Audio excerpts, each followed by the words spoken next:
श्री स्वामी समर्थ, श्री गुरुदेव दत्त। आज आपण बघूया कवडी पूजनाचे महत्त्व। आपल्या देवीला, आपल्या देवी मातेला कवडीचा शृंगार का प्रिय आहे, आपल्या घरामध्ये कवडी पूजन का करावे, तर या व्हिडिओमध्ये आपण पूर्ण कवडीबद्दल माहिती बघणार आहेत। तर पूर्ण व्हिडिओ बघा आणि चॅनलला सबस्क्राईब केलं नसेल तर सबस्क्राईब करा।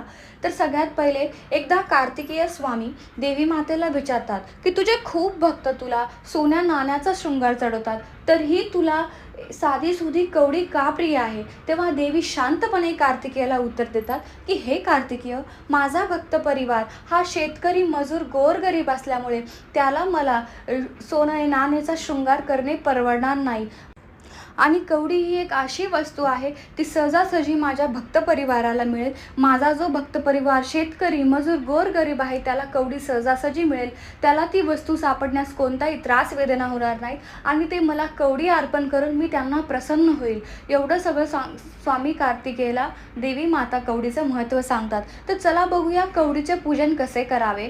आपल्या घरामध्ये 7 किंवा 5 कवड्या असाव्यात। त्या 5 किंवा 7 कवड्यांचं सगळ्यात पहिले आपण पंचामृताने स्नान त्यांना अभिषेक घालावा। दूध, दही, तूप, साखर, मध आणि नंतर स्वच्छ पाण्याने धुवून एका तांदळाच्या प्लेटमध्ये कवड्या ठेवावा। त्यांना धूप, दीप, फूल अर्पण करावे।